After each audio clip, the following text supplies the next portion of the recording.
Akkam jirtan kabajamtoota hordoftoota Fataa Tiitooriyaal. Gaaffii keessan irratti hundaa'uudhaan qormaata joobiidhaaf hojiidhaaf nu gargaaru tokko ammoo Abbiduudii baankootaa fi iddoolee biraatti qoraman nuuf hojjedhu jettanii nu gaafachuun keessan ni yaadatama. Gaaffii keessan irratti hundaa'uudhaan qormaatota bara hedduu deddeebianii baankota garaagaraatiin akkasumallee orgaanaayizeshiilee kan birootiin qoraman isinii qabadee dhufeen jira. Gaaffiin har'aan tan isinii qabadee kwaantitaatii paartiidha jechuun paartii maatisiiti. Paartii tiyoorii viidiyoon kana diskiripshinii jala isinii kaa'u kan kana dura gallakkis ilaaluu dandeessu. Har'a immoo paartii kaalkuleeshinaa qabadee dhufeen jira. Paartii tana keessatti gaaffiileen nuti kaalkulee kun yookaan gizee hedduu qormaata irra deddeebianii dhufan gaaffii intarestiidhaati, akkasumallee waa'ee hojii irratti, akkasumallee waa'ee diskaawuntii, akkasumallee waa'ee yeroo, akkasumallee waa'ee kaalandaraa, akkasumallee waa'ee probabilitii, akkasumallee waa'ee umurii, averejii fi series yookaan sequence nambarii fi number of manipulationii gaaffiilee wantoota kanaan wal qabatanii dhufa. Gizee irra hedduu jechuun gaaffiilee hamma kana jechuun wantoota hamma kana yoo hubattan taate gaaffiin maatisiidhaa kanaan alan ba'u jechuudha. Okay, mee kallattumaan karaa gaaffiitti haasennu. Okay, mee gaaffiin tokkoffaa maal jetti jennee yoo ilaalle gaaffiin tokkoffaa wanni jettu a grocer has a sale of birrii 1435 inda akkasumallee waggaatti aanu gurgurtaatti aanu 1927 mallee gurgurtaan itti aanu 1855 akkasumallee gurgurtaan itti aanu grocerii kana keessatti 1730 akkasumallee gurgurtaan itti kan dhumaa jechuudha waggaa shanaffaa 1662 waggoota shaniif ji'oota shaniif walitti aansee gurguramaa ture grocerii kana keessatti. Okay.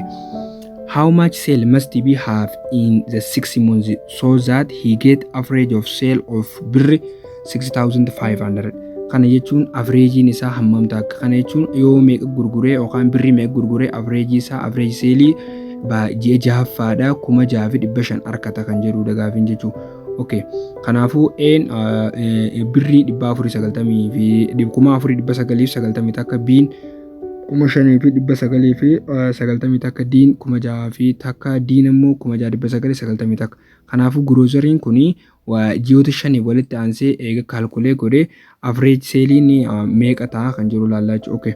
Averejii seelii gaaffii tanaa hubachuudhaaf tootaal seelii ji'oota shananii walitti dabaluun dirqama keenya jechuudha. Kana jechuun ji'a tokkoffaa 6400, ji'a lammaffaa 6900, akkasumallee ji'a sadaffaa 6800, ji'a afuraffaadhaa 7200, ji'a shanaffaa 6500. Ji'oota shanan kana tootaal seelii walitti dabaluu qabna. Kana jechuun gisee walitti dabalee meeqa nu dhufa? Seeliin keenya kan ji'a shananiitu 3000 fi 400 fi 34 fi birri 900 34 birri 900. Okay. Gaaffiin kan gaafatamne gaaffiin maal nu gaafate average la gaaffii wanne ishiin nu gaafate how much sale must be have 6 months that he get average sale meeqa ta'e 6500 jechuudha. Kanaafuu average 6500 argachuudhaan maal goona required sale gaafa. Kana jechuun required sale ji'a jahaffaati jechuudha. Kana jechuun ji'a shanaffaa irratti 6562 ta'e ji'a jahaffaa irratti immoo garuu averaging 6500 godhuuf ji'a jahaffaa meeqa ta'a jechuudha. Kanaafuu jechuun ji'a shanaffaa irra kan osoo hin taane ji'a jahaffaa irra 6500 keenya kana ji'a jahaffaatiin baay'isne jechuudha. Kanaafuu averaging required sale kan ji'a jahaffaa jechuudha. 6500 baay'isuu ja'a goona.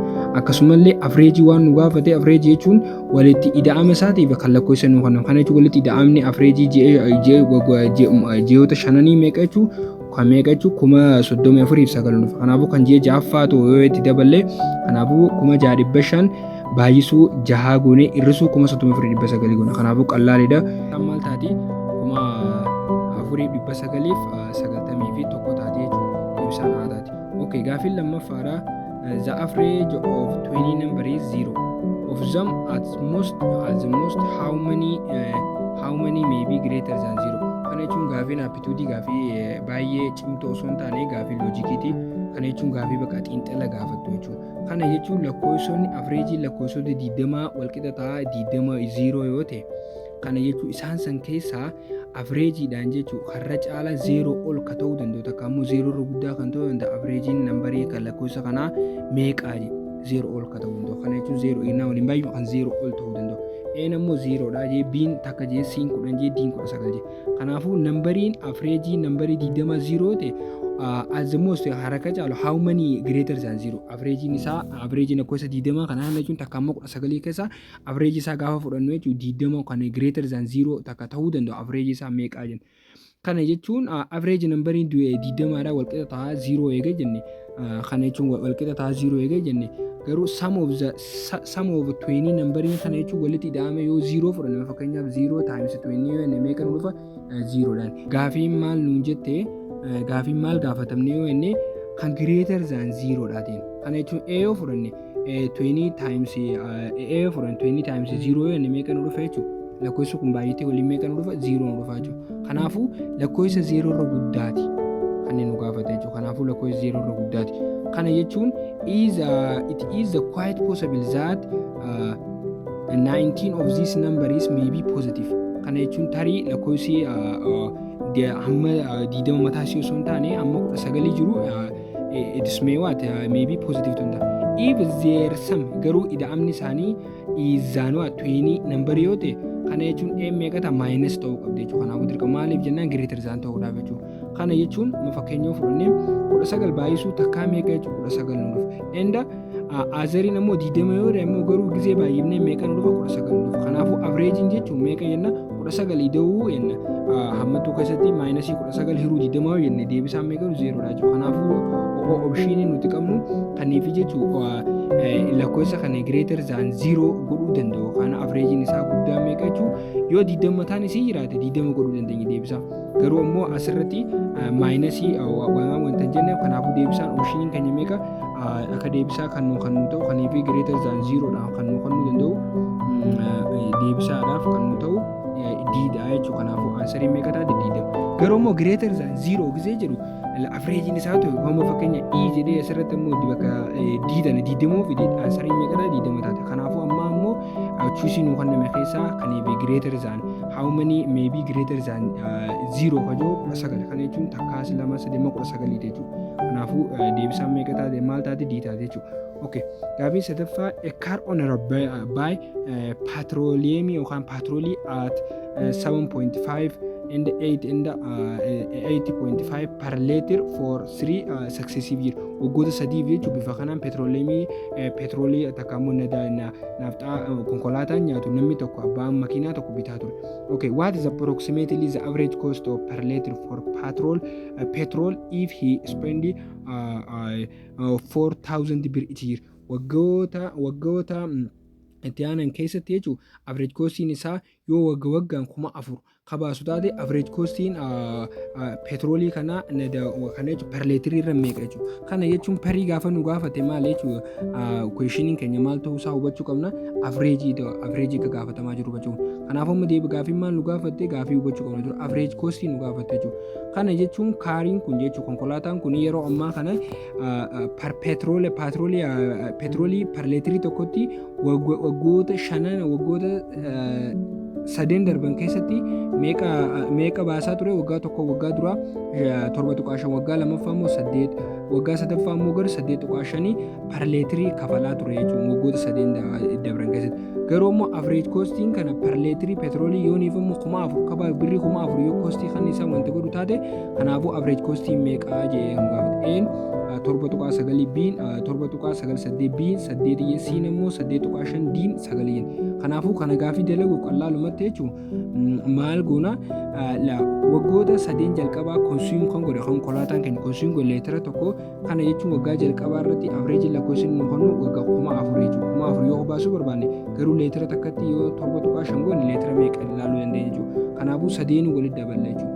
Innaa walitti daballee meeqa nu dhufa kana jechuun salphisnee yoo kan fudhannu taate lakkoofsa kana jechuun akka nu galu komanii kan ta'e 4,000 walatti irraa baafanne kana jechuun 2 irra 15 godhuu dandeenya. Kanallee takka irra 8 godhuu dandeenya. Kanallee ammallee 2 irra 17 godhuu dandeenya. Leetirii ala kaa'anne jechuudha. Akkasumallee 4,000 gama alaa baafannee jechuudha komanii akka kaalkulannu godhuu dandeenya. Kana jechuun innaa walitti daanu 50 takka leetira takka leetirii gama jala jiru. Garuu kun gubbaarra jiru 4,000 innaa baay'isuun 4,000 lamaan takkaan lamaan gizee baay'inu 76,700 nu dhufe jechuudha. 76,700 nu dhufe. Isa kana jechuun yeroo niif kan warri heeruu taate kalkuleeshinii isaa kan dhufu 1,500 takka 9 dhufe jechuudha. Isa kana yoo waliin irru taate 1,500 takka 9 takka 9 nu dhufe jechuudha. Isa kana yoo waliin irra jechuudha. Yookaan ammoo bifuma kanaan illee dhiifachuu dandeenya. Wayim garuu ammoo inni kan nu gaafate averejin je waggoota itti aanan keessatti 4,000 ta'an taate waggaa itti aanu keessatti average ishiirii meeqa nu dhufaa je average cost. Kanaafuu waggaa tokkotti waggoota darban keessatti leetira tokko irratti birrii garaagaraa kan 7.5 8 akkasumallee 8.5 yoo baase yoo inni immoo 4,000 ka average cost ka baasu taate meeqa waggoota 8 dhufu keessa waggoota 8 kana keessa meeqa jechuudha. 3 baay'isuu 4,000 meeqa jechuudha. 1,000 meeqa ta'a? 12,000 ta'a jechuudha. 12,000 ta'a. Okay. Egaa 12,000 ta'e average costiin isaa jechuudha. Average costiin isaa kan isa gubbaa kana jechuudha. Kanaafuu bifa kana average cost bifa kanaan dalaguu dandeenya jechuudha. Kanaafuu lakkoofsa inni asin nu kanneen kana jechuudha. Karaa kanatti hojii kanaa 12,000 kanaa hojii yeroo akka baay'isuun taate jechuudha. Kanaafuu leetira meeqa fayyadamee jechuudha waggoota kana keessatti leetira 50 takka fayyadamee waggaa tokkotti. Kanaafuu waggaa birrii meeqa fudhatee jechuudha. Leetirri 50 tokkoffaan kun kostii meeqatti baase waggoota leetira 51 kana meeqaan bitee leetira 51 kana meeqaan bitee 12,000 bitee jechuudha. Kostii itti baase jechuudha. 12,000 ta'e kanaafuu kostii inni duraan itti baasaa ture meeqa 76 fi 700. Kanaafuu meeqa jechuudha 6,120 hiruu 600 fi kana jechuun 600 fi 767 gisee nu kanne. Kanaafuu deebisaan meeqa jechuudha 7.98 nu kannuu danda'a jechuudha. Nu kannuu danda'a jechuudha deebisaan keenya ta'uu danda'a jechuudha. Kanaafuu ta'uu danda'a. Wayim akkanattis dalaguu dandeessu. Isteepii biraa karaa gabaabaa maal gootanii daleedu isa kana yennaa walii hirtan akkuma jalqaba irra isin ije 1,500 takka 9 egaa kana fudhatan ammallee deebinee meeqa fudhanna ammallee 12,000 kana fudhanne jechuudha. 12,000 keenya kana hojii isaan kana lamaan kan walitti dabalu wanta goonu taate meeqa dhufa averejin isaa kaalkuleet gootanii ilaaluu dandeessu bifa qalaalii ta'een 12,000 500 fi 03 tuqa kana jechuun 12,000 keenya kana averejii isaa meeqaaf irra jechuudha. Kanaaf irra jechuudha deebisnee deemu 12,000 karaa gabaabaa akkasitti isa hojjechuu dandeessu. Kana jechuun 12,000 keenya kana hiruu 1,500 fi 3 tuqa takka 9 yoo goone meeqa nu dhufa jechuudha. 7.98 nu dhufa 7.98 nu dhufa kallattumaa jechuudha deebisuma keenya nu dhufa. Bifa kanaan illee yoo deemtan kan isin dheeru taate. Kanaafuu leetiruma kana isuma kana karaa lakkoofsaatti deeffadha. Isa kana karaa lakkoofsaa gadi deebisan 1,500 fi 3 nu dhufa. Akkasumallee average costiin isaa waggoota 3 4,000 yoo ta'e 4,000 baay'isuu 3 12,000 kan hiruu lakkoofsa asitti harkannee kana gisee goone 7.98 nu dhufa jechuudha. Deebisaan gaafii keenya meel taati taatee jechuudha gaafii sadaffaa. Gaafiin afuraffaa which of the following is not a prime number. Kan armaan gadii keessaa tokko prime numberii miti jedha. Kana jechuun prime number jechuun lakkoofsa mataa isaatii fi takkaa qofa jedhamu jechuudha. Een 30 takkaa fi takka 30 takka mataa isiitiif tokko qofa jedhamti. B'n immoo 61 jee 61 mataa isiitiif fi tokko qofa jedhamti. C'n ammallee 71 mataa isaatii fi isa ofuma qofaaf takka qofaaf jedhama. D'n immoo 90 takka 7 illee ni jedhama waan ta'eef kanaafuu takka 7 fi 90 takka jedhama waan ta'eef kanaafuu not prime number waan jeef deebisaan gaafii keenyaa maal taati D taati jechuudha. Okay, gaafiin shanaffaadha. What the least number must be added to the least number must be added to 1,056 so that the sum is completely divisible by 23. Kana jechuun lakkoofsi tokko jechuun kan walitti least number jechuun last number jiru keessaa must be added ta'e kana jechuun 1,052 irratti add ta'e guutumaa guutuu haftee takka dhabamu 23 kan jedhamu kanneen armaan gadii keessa safamee jira. A2 B 3 C 18 D 20 takka inni ammoo none of the above jedha. Kana jechuun gabaabsinee yoo dalagnu taate kana jechuun karaa gabaabaa tokko tokkoon dalaguu dandeenya. Amma kan jechuun 1,056 ida'uu 2 hiruu 23 ammallee 1,056 ida'uu 3 hiruu 23 akkas goonee kaniif haftee malee ramu argachuu dandeenya. Garuu konseptii isaa beekuun gaafiilee kana bifa kamiin daleena kan jedhu karaa gabaabaa hubachuudha.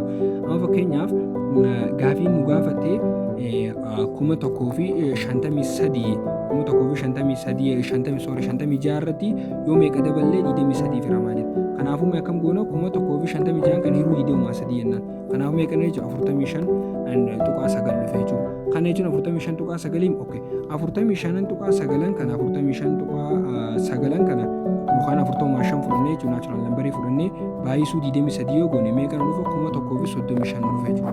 1,35 nu dhufa jechuudha. 1,35 okay. 1,35 garuu 1,35 1,35 nu dhufe but when we try gaafa immoo garuu enne amma 45 nu dhufe okay. 45.9 kana yoo karaa 46 akka bunnu taate 23 baay'isuu 46 yoo goone 1,058 dhufe jechuudha. 1,058 dhufe jechuudha. 1,058 okay. 1,058 eega dhufe kan jalqabaa kan 1,035 irra xiqqaate. Garuu immoo kan itti aanu immoo garuu 45 yoonii fi kan daleenu taate irra xiqqaate. Garuu 46 gisee daleenu immoo irra guddate. Kanaafuu ka 46 kan innaa fudhanne lakkoofsi irra dabalamee nu kannuu danda'u kan jalqaba 56 eegate plus 2 eegate 58. Kanaafuu when we add to number 2 it is in order to divide number is completely by 23 firamuu danda'a. Bifa kanaan salphattee adda baafachuu dandeenya jechuudha. Okay. Maaliif jennaan yoo 45 hin baay'inu ta'e 1,035 dhufe. Okay. 46 innaa baay'inu immoo 1,058. Okay. Kan nu kanname immoo meeqa jechuudha kan irratti haa dabalamu jedhamee nu kana gaafii keessa nu 1,056. Kan immoo gaafa 46 daleene meeqa nu dhufe 1,058 jechuudha. Kanaafuu meeqa yoo irra daballee nu hira 1,200 yoo itti dabala jechuudha. Kanaafuu deebisaan keenya maal ta'a? Taatee jechuudha. Okay.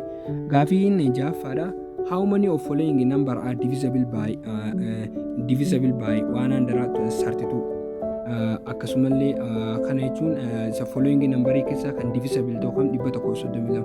How many following numbers lakkoofsota kanneen armaan nu kenname kana keessaa lakkoofsota meeqaatu 132 bira jira. Kana jechuun 264, 396, 462, 792, 968, 2,278, 5,178, isaan kanneen keessaa lakkoofsota meeqaatu isaan nambarii kanneen keessaa jechuudha. Isaan kamtuutu haala lakkoofsa meeqaan tamtu 132 bira jira.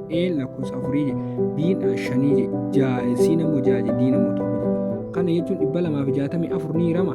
Haala 264 kana jechuun amamee jalqaba irratti factorize goonu. Kana jechuun factorize akka dabaafachuudhaaf 132 factorize goonu. 132 factorize isaa gaafa daleenu jechuun factorize 132 afur baay'isuu 3 baay'isuu 11 jechuudha. Okay. Lakkoofsota 4 3 fi 11 kan jiru kana fudhanneetuma lakkoofsi asitti nu kenname kana 4 3 lakkoofsota kanneen keessaa ni hirama inni alaalu jechuudha. Tokko isaanii jechuudha. Okay. Mee 264 sadiif ni hirama ni hirama. 4 ni hirama ni hirama. 11 ni hirama ni hirama. 396 ni hirama jechuudha. Akkasumas 462 immoo hin hiramu. Kana jechuun 462 11 ni hirama garuu sadiifis ni hirama garuu 4 ni hirama jechuudha. Okay. 792 immoo garuu 11 ni hirama sadiifis ni hirama 4 ni hirama. Akkasuma akkasi jennee hunda ilaallu. Kanaafuu kan dhumaa 600 fi 6,336 11 ni hirama sadiif ni hirama 4 illee ni hirama jechuudha. Kanaafuu lakkoofsota isaan nu kenname keessaa meeqaatu 132 hirama 264 ni hirama 300 fi 96 ni hirama 400 fi 792 ni hirama 6,336 fi 36 ni hirama. Kanaafuu meeqa jechuudha? 4 jechuudha. Kana takka kana 2 kana 3 kana 4. Kanaafuu jechuudha series number lakkoofsa isin nu kenname kan series kana keessaa kan divisible by 132 hiramuu danda'u meeqa jechuudha? Lakkoofsa 4tu jechuudha. Baay'een warras keessaa 4 malee warri kaan hiramuu danda'u jechuudha. Okay. Gaafiin torbaffaa the largest 4-digit number is exactly divisible by 88. Kana jechuun the largest 4-digit number jechuun digitii nambarii 4 kan qabu. Kana jechuun 1000 hamma 9,999 jechuudha. Kana jechuun digitii oomaan tana takka dabalee jechuun 10,000 digitii 5 amma 1000 gadi digitii 4. Kanneen keessaa jedhama largest 4-digit number exactly divisible kan hiramuu danda'u 88 kan hiramuu danda'u 1000 jalqabnee jechuudha hamma 9,999 isa kamii kanneen keessaa hiramuu ni danda'anii garuu kanneen 1000 hamma 9,999 hiramuu ni danda'an garuu isaan keessaa kan gaafa hiramu largest ta'ee jedhe. 9,944 B 9,768 C 9,988 diin ammoo 8,888 in none of the above je. Okay, amma deebisaa dubbachuu keenyaan dura akkamitti hojjenna kan jiru konseptii isaa ilaalume. The largest four digit numberiin amma fakkeenyaaf digitii nu kenname keessaa the largest divisible jeemi amma 1000 takkaa jalqabee hamma 9,999 kana jechuun 9,999 largest dha jechuudha. Lakkoofsi option nuti qabnu keessaa digitii afran keessaa guddaan kan ta'e. Okay, isa kana eega fudhannee booda eega 9,999 fudhanne 88 inni hiramaa inni ilaalu. 9,999 hiruu 88 yoo irre meeqa nu dhufa 113 tuqaa 625 nu dhufa jechuudha. 113 tuqaa 113 tuqaa 625 nu dhufa. Okay, 113 tuqaa 625 kana baay'isuu hin akkuma reefu 88 ingizee baay'ina meeqa nu dhufa 9,944 nu dhufa. Okay, 9,944 garuu 113 baay'isuu afurii yoo niifi kan baay'isu 114 yoo ka baay'isu nu taate digitii 5 nu jalaa caachu 10,000 fi maal nu jalaa ta'a. Kanaafuu lakkoofsi xiqqaan yeroo nuti amma harkachuu dandeenyu kan amma asitti exact harkachuu 9,944 jechuudha. Kanaafuu deebisaan maal taati? Kana jechuudha exact kana jechuun 9,944 hiruu 88 yoo goone kan A, B, C fi D irra jiru caalaa lakkoofsa guddaa divisible ta'uu danda'a. Kanaafuu deebisaan maal nu taati? A taati jechuudha. Okay. Gaafiin 8ffaan the sum of age of 5 children is born at interval of 3 years each is 50 years. Which of the following age of the youngest child? A 4 year, B 8 year, C 10 year, D none of the above. Kana jechuun maatiin tokko ijoollee 5 eeguu qabaate ijoolleen 5 ijoolleen 5 kun ida'amni isaanii umrii isaanii waggoota 50. Garuu daa'imni sum of age 5 garuu intervaaliin daa'imoota jiru hunda waggaa 3 wal caalaa je. Kana jechuun fakkeenyaaf daa'imni duraa yoo x jenne daa'imni itti aanu x ida'uu meeqaa ta'e jechuudha 3 ta'e waggoota 3 ta'e jechuudha. Kana jechuun daa'ima ida'uu kana goote jechuudha. Akkasumallee 5 constant bifuma kanaan amma daa'imoota meeqaa ta'e sum of age of 5 children born at interval 3 each in 50 years. Kanaafuu waggoota umrii isaanii walii daa'imni 50 garuu daa'imni 5 umrii isaanii garaagarummaa intervaalii waggaa 3 yoo deeman umriin xiqqaa yookaan daa'ima macarrashaa meeqaan. Okay, kana jechuun gaafa hojjennu daa'imni tokkoffaadha x da'uu 3 yoo inni daa'imni tokkoffaa x qofa fudhanne maaliif kan jalqaba akka mannashaatti kan nuuf inishaaliitti kan fudhannu jechuudha. Kanaafuu x yoo jenne daa'imni itti aanu garuu ka x meeqaan caala waggaa 3 caala. Ka itti aanu immoo garuu meeqaan caala waggaa 3 caala. Kanaaf jechuun waggaa 3 ida'uu 3 meeqa 6 jechuudha. Kana jechuun ka 6 ida'uu 3 gizee goone 9 jechuudha. 9 irra ammaa 3 gizee kan jechuun meeqa 12 dhufe jechuudha. Kanaafuu tokkodha ka daa'ima tokko 2 3 4 5 jechuudha. Kanaafuu daa'imoota umrii isaanii 5 jechuudha. Kanaafuu hunda isaanii mee walitti haa dabalu. Komaan isaa walitti finnee x walitti haa fidannu. X kun hundinuu waliin baay'ate jechuudha. X tokko dhufa. Kanaafuu x'oota meeqa qabna daa'imoota meeqa qabna averejidhaan x meeqa qabna tokko 2 3 4 5 jechuudha. Kanaafuu 5x jennaan jechuudha. Gizee walitti dabalee jechuudha. Garuu 5x ida'uu jennaan garuu walitti daballee 3 ida'uu 6 ida'uu 9 ida'uu 12 walqixxa ta'a 30 nu dhufa. Kanaafuu garuu umriin isaanii kan hundaa gizee walitti dabalame 50 jechuudha.